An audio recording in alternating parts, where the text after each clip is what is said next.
तो कल हम पढ़े थे मानवीकरण अलंकार और पीछे श्लेष, प्रेक्षा, अतिशयोक्ति, मानवीकरण थोड़ा सा हमने परिचय दिया था। आज हम पढ़ेंगे इसके आगे। मानवीकरण अलंकार क्या है? एक बार फिर से, मानवीय भावों का किसी जड़ या प्राकृतिक वस्तु पर आरोपण। मानवीय भावों का मतलब किसी भी व्यक्ति वस्तु को या किसी वस्तु को या किसी प्राकृतिक चीज़ को, पेड़ पौधों को, किसी भी जड़ वस्तु को यदि मनुष्य की उपमा दी जाए, मनुष्य बताया जाए, मनुष्य के जैसा बताया जाए, तो उसे हम कहेंगे मानवीकरण अलंकार। वह प्राकृतिक वस्तु मेघ, बादल और पशु पक्षी, जीव जंतु कोई भी हो सकता है। तो ये है मानवीकरण। मानवीकरण में कुछ उदाहरण भी हम ले लेते हैं। पिछली कक्षा में आपने पढ़ा है, मेघ आए बड़े बंठन के संवर के।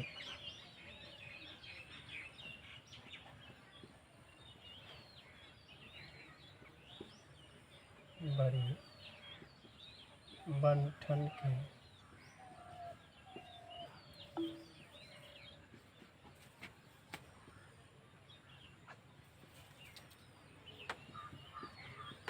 मेघ आए बड़े बंठन के संवर के। ये आज इसमें मानवीकरण अलंकार है। आज यह अलंकार का पोर्शन पूरा होता है। इसके आगे हम लोगों को यानी 10वीं कक्षा के लिए पद परिचय है, और पद परिचय पढ़ने के लिए प्रथम हमें पद की संज्ञाओं के बारे में, पद के विशेषण यानी पद के जितने अंग हैं उन अंगों के बारे में पहले जानकारी होनी चाहिए। इसके पहले भी पिछली कक्षा में आपने बहुत गहराई से या बहुत ध्यान से आप सबको पढ़ाया गया होगा, जिसमें संज्ञा आता है पद परिचय के अंतर्गत। वैसे हम कल बताए थे, पिछले नीचे से हम चल रहे हैं। पहले लास्ट चौथा पोर्शन आपका अलंकार है, और अलंकार में चौथा है ये पद परिचय, तीसरा नंबर पे है। इसके बाद हम दूसरे नंबर पे आएंगे, फिर पहले नंबर पे आएंगे। तो हम पद परिचय पे आ रहे हैं। पद परिचय जानने के लिए, पद परिचय को पहचानने के लिए सबसे पहले संज्ञा, सर्वनाम, विशेषण,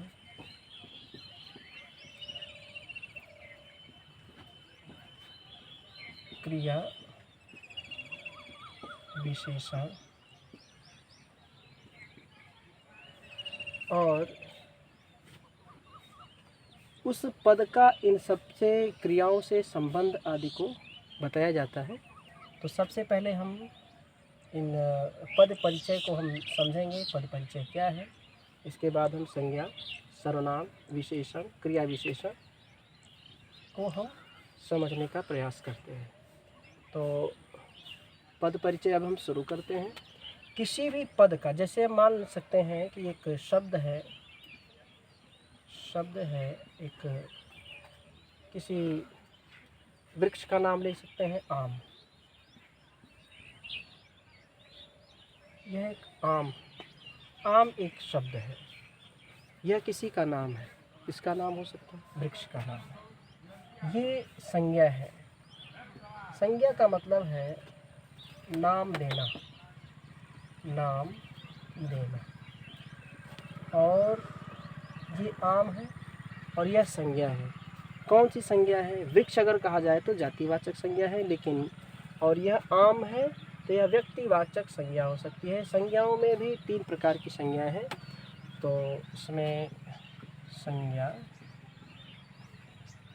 सबसे पहले है व्यक्तिवाचक, दूसरा है जातिवाचक, और तीसरी संज्ञा है भाववाचक।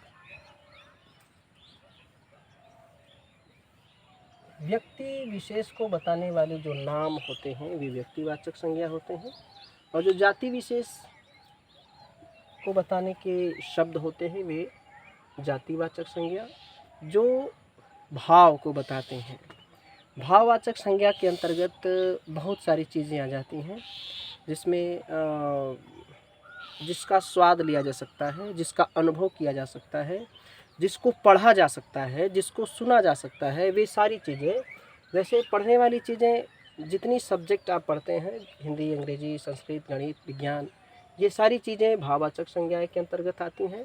पुस्तकें हैं जातिवाचक संज्ञाओं के अंतर्गत, और उनमें जो टॉपिक, जो एक पर्टिकुलर किसी विषय को जब हम पढ़ते हैं, वो हो जाती है व्यक्तिवाचक संज्ञा।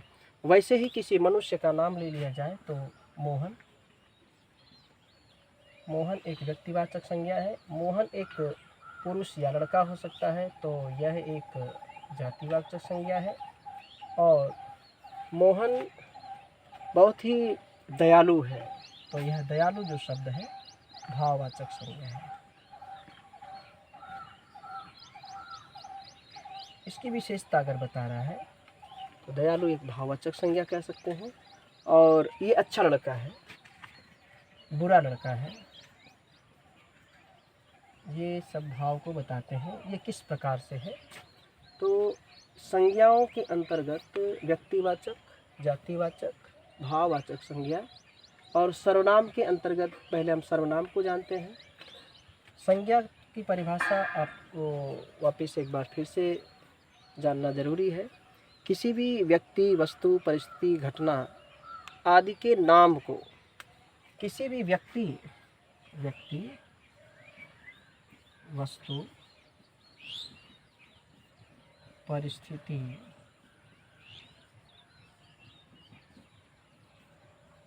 घटना आदि, इसके नाम को जो भी नाम दिया जाता है वही क्या है, संज्ञा है। संज्ञा ये जो 3 प्रकार से है, व्यक्तिवाचक संज्ञा, जातिवाचक संज्ञा और भाववाचक। व्यक्तिवाचक संज्ञा किसी विशेष व्यक्ति का नाम, पर्टिकुलर पर्सन।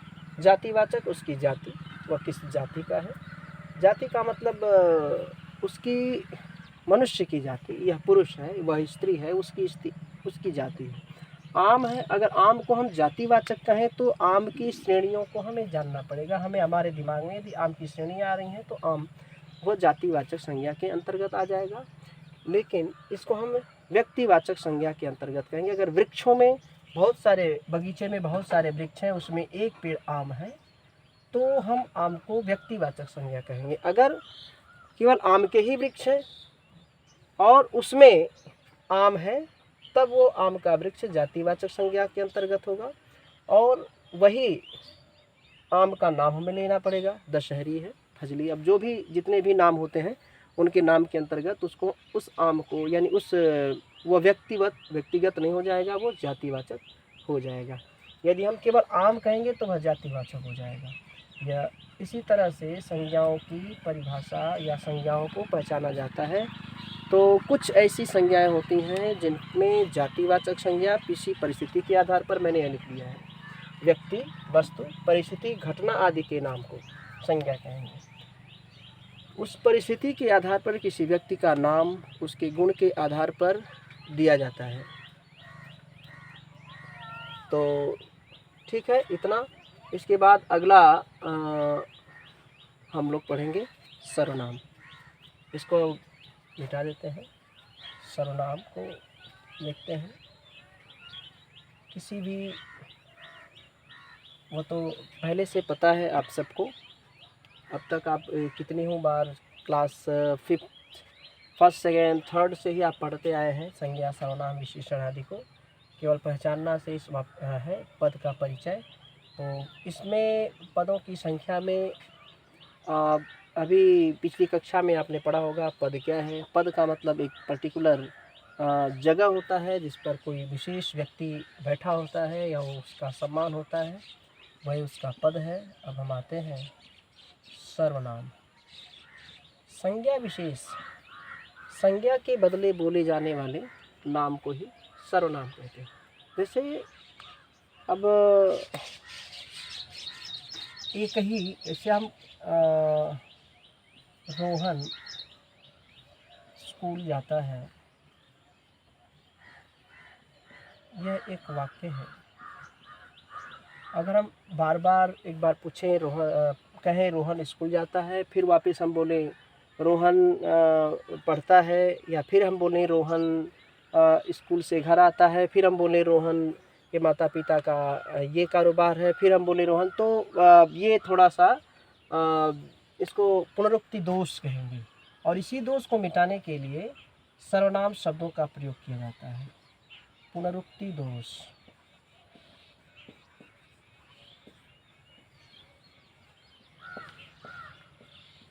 ये दोष के अंतर्गत एक ही शब्द का बार बार प्रयोग करने से वह आदमी, वह व्यक्ति चिड़चिड़ा हो जाता है। इस चिड़चिड़ेपन को मिटाने के लिए सर्वनाम शब्दों का विद्वानों ने आकलन किया, प्रयोग किया है और इसका आविष्कार किया है कि इसके बदले बार बार किसी शब्द विशेष को न कर करके उसमें हम वह,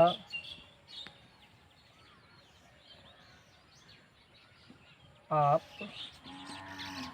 तुम, मैं की आदि का प्रयोग किया गया है। वह के साथ अगर ने लगाते हैं तो उसने हम कहेंगे, वह के साथ अगर को लगाएंगे तो हम उसको कहेंगे। यह सर्वनाम के साथ जुड़ करके कारक चिन्हों के साथ जब सर्वनाम जुड़ता है तो इसमें बहुत सारे परिवर्तन आ जाते हैं। तो उन सर्वनाम को हम पहचान सकते हैं, जैसे कर्ता, कुछ कारक चिन्हों के साथ कर्ता ने, कर्म, को, कर्म, से, संप्रदान, के लिए,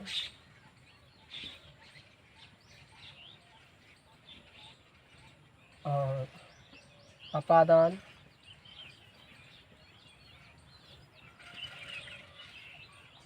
से, अपादान से अलग होने के अर्थ में है। इसका अलग होने के अर्थ में, अलग होने का अर्थ का मतलब किसी एक स्थान से किसी दूसरे स्थान में दूर हट रहा है, परिवर्तन हो रहा है। वह विद्यालय से घर आ रहा है तो वहाँ पे, जैसे मैं पेन से यहाँ पे लिख रहा हूँ तो ये करण है, पकड़ा गया है हाथ से। इसके बाद आता है अपादान के बाद अधिकरण,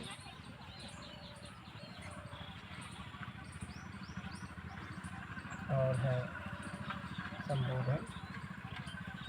ये सब चीज़ें ये में पर, तो इस तरह से संबोधन के लिए ही, अरे ये तो पता ही आपको, अरे ये कर्ता के साथ यदि वह जोड़ा जाता है तो उसे, उसने है, उसने, ये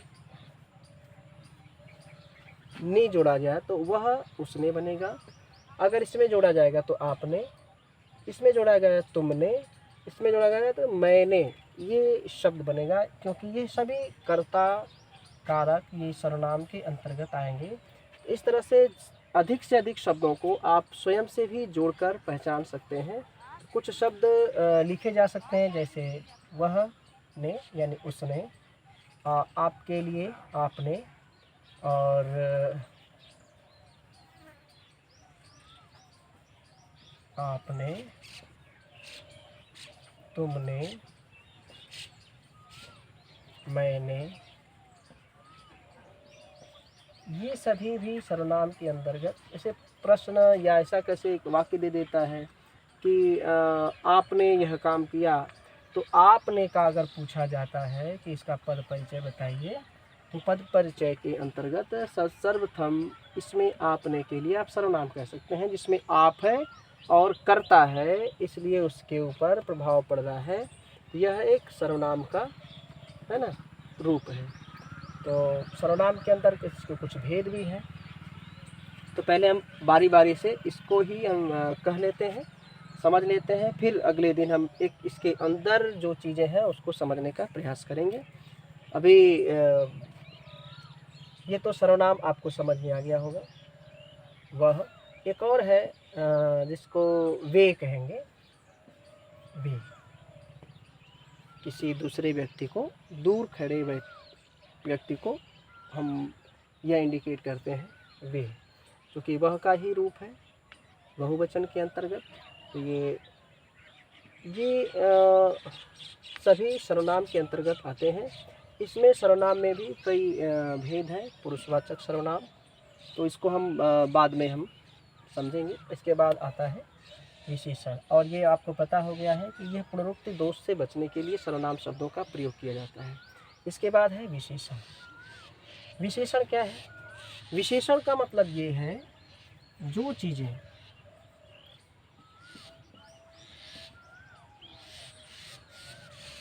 जिन चीज़ों में गुण होता है,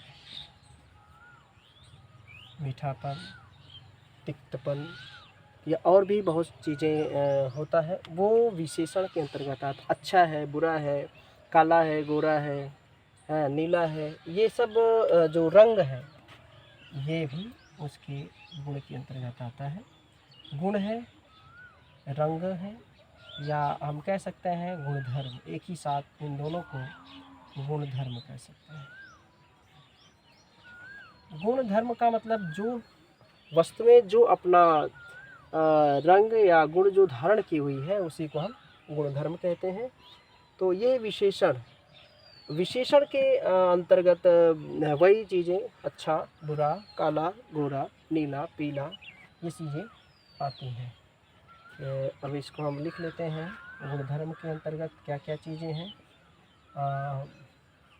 नीला, जितने भी रंग हैं, रंगों के नाम, अवगुणों के नाम,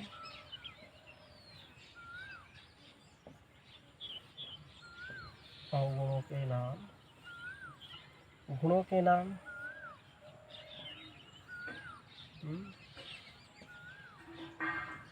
ये सभी चीज़ें विशेषण के अंतर्गत होती हैं। और जब हम किसी की उपमेय, जैसे या आप कहते हैं उपमान जितने भी होते हैं, जब हम किसी की तुलना करते हैं किसी से, जैसे कहते हैं कमल नयन,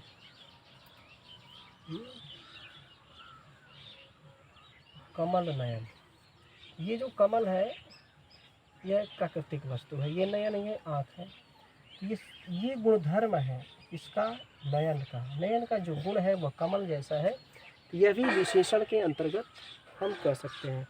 तो ये नहीं सोचना है केवल रंग और गुण ही होगा, तो उसमें हमें जानना होगा कि वह पर्टिकुलर जो शब्द है, वह जो व्यक्तिगत जो शब्द है, वह शब्द किसको इंडिकेट कर रहा है। क्या वह किसी व्यक्ति की विशेषता बता रहा है, क्या उसकी चमकीलेपन को बता रहा है, या उसकी अत्यंत मधुरिमा को बता रहा है। इन चीज़ों को हमें जानना होगा। तो ये तो समझ में आ गया होगा। तो हम आगे बढ़ते हैं। विशेषण के बाद अगला है क्रिया विशेषण। और क्रिया विशेषण के अंतर्गत विशेषण को हम मिटाते हैं।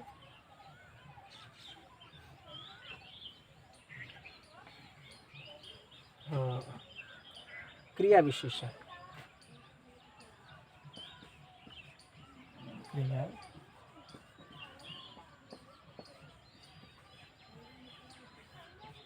क्रिया विशेषण क्या है? क्रिया विशेषण क्रिया के, देखिए पहले से यहाँ पे क्रिया है, क्रिया विशेषण तो पहले समझ गए हैं, और इसके साथ लगा है क्रिया, यानी क्रिया की विशेषता जो बताता है वही है क्रिया विशेषण। जैसे ये वह स्कूल जाता है, वह स्कूल धीरे धीरे जाता है। अब ये धीरे धीरे क्या हो गया?